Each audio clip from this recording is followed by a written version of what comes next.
अस्सलाम वालेकुम जी, आपका होस्ट सईद अहमद अली जलाल आपकी खिदमत हाजिर। हमारा यूट्यूब और फेसबुक चैनल यह है पाकिस्तान देखना है।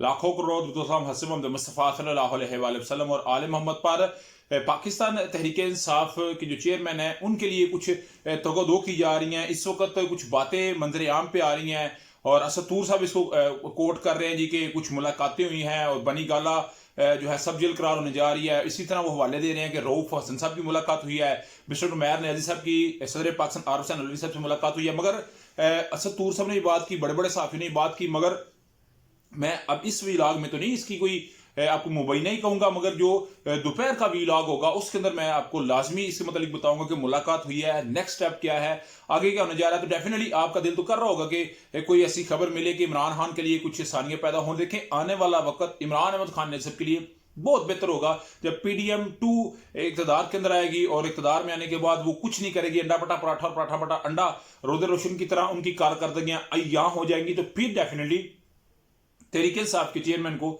तलब किया जाएगा, उनके साथ सीट एडजस्टमेंट की जाएगी और मामला को आगे लेके जाया जाएगा। मगर तहरीक इंसाफ के लिए भी मुश्किलात में अगर आप कहें तो इजाफे को कहा जा सकता है। मजीद उनके कुछ कैंडिडेट जो है उनको मजीद अभी इलेक्शन कमीशन की तरफ जाना पड़ेगा। इलेक्शन कमीशन के ऊपर तहरीक इंसाफ अपना एतमाद नहीं रखती।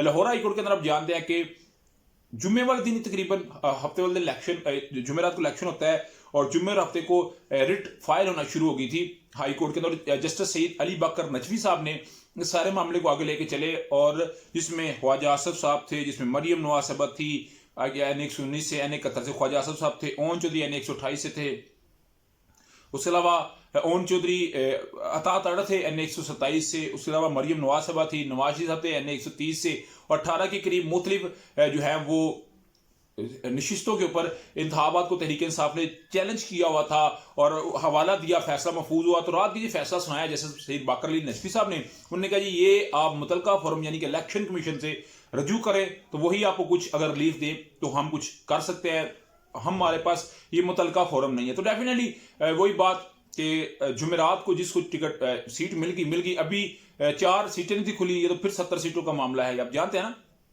4 सीटों की, कभी 35 पंक्चर की, कभी अभी तो 70 पंक्चर की बात आई है। तो मेरा ख्याल है इसके ऊपर कोई भी अभी मामला नहीं होगा। अभी ये सिस्टम चलेगा, इसी तरह चले, रिंग के चलेगा।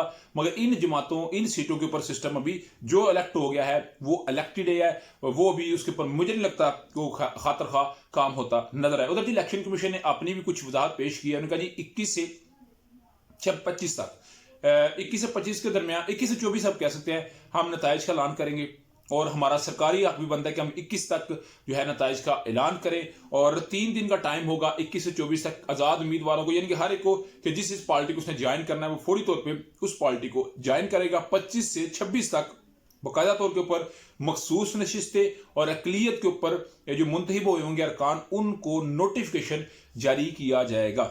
उसके बाद दूसरी बड़ी बात यह होगी कि 28 फरवरी को सदर पाकिस्तान आरिफ हुसैन अलवी साहब एक इजलास तलब करेंगे और इस इजलास के अंदर सारे मामलों को देखा जाएगा और जो भी एक सिस्टम होगा उसको देखा जाएगा। और उसी दिन हो सकता है ओथ सेरेमनी भी हो। मुंतखब जो इस वक्त स्पीकर है कौमी असम्बली के राजा परवेज अशरफ साहब जो N52 से जीते हैं और अभी वो स्पीकर भी हैं, वो ओथ लेंगे तमाम से और उसके बाद स्पीकर और डिप्टी स्पीकर का इंतखाब होगा। उसके बाद जाके 3 मार्च 2024 को कहा जा रहा है कि वजीर आजमशिप के लिए कोई हल्फ हो सकता है। तो 23 मार्च से पहले ये सारा मामला होगा। 23 मार्च 2024 को बाकायदा परेड एवेन्यू के अंदर उस वजीर आजम को एक प्रोटोकॉल दिया जाएगा। तो ये कुछ अपडेट थे अभी तक, व्लॉग तक अपडेट थी। व्लॉग की वीडियो पसंद है तो चैनल को लाइक सब्सक्राइब अपने दोस्तों शेयर कर लीजिए। नेक्स्ट वीडियो के लिए होस्ट को जय जी लगा कहा। अस्सलाम वालेकुम।